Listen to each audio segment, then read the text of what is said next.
حضور میں اب جناب سبقت اللہ قادری صاحب کو دعوت دوں گا. یہ بھارت لاء ہے اور کوئن کونسل ہیں اور انگلستان کے معزز مشہور و معروف شخصیت ہیں سبقت اللہ قادری صاحب. السلام علیکم.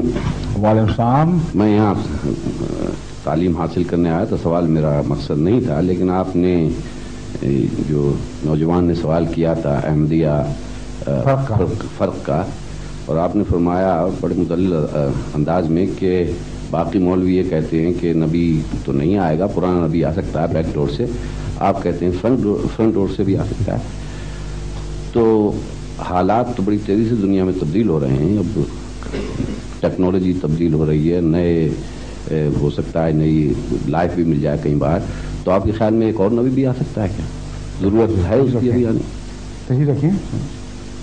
میرے خیال میں انسانی خیال کو نبی کے آنے یا نہ آنے میں کوئی بھی دخل نہیں ہے، اس کی کوئی حیثیت ہی نہیں.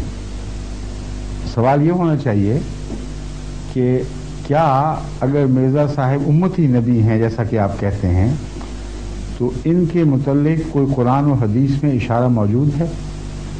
اور اگر ہے تو کیا کسی اور نبی کا آنے کا امکان بھی کھلا ہے؟ یہ سوال درست ہے. قرآن و حدیث کے حوالوں ہی سے تو ہم بات کرتے ہیں ہمیشہ. قرآن کریم نے امتی نبوت کے دروازے کو بند نہیں فرمایا اور یہ بھی نہیں کہا کہ صرف ایک آئے گا. سمجھے؟ اس لیے کسی کو کوئی حق نہیں کہ یہ کہہ دے کہ دروازہ کھلا ہے مگر صرف ایک کے لیے کھلا ہے.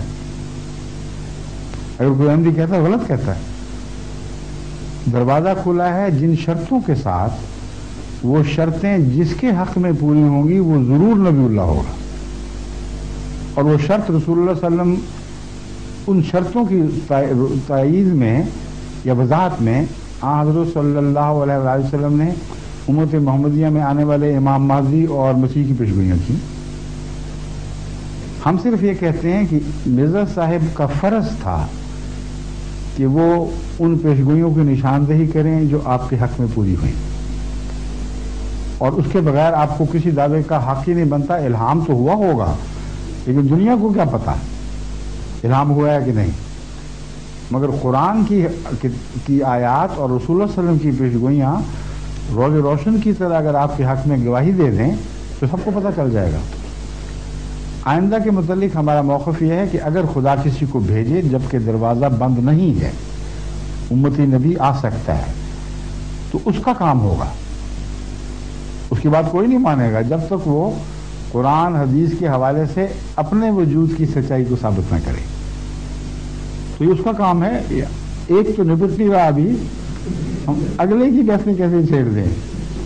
لیکن بنیادی جواب میرا یہی ہے آپ کو کہ دروازہ جو کھلا ہے وہ مشروط کھلا ہے، اور وہ آیت سورہ نساء کی آیت ہے جو بالکل خطی اور واضح ہے.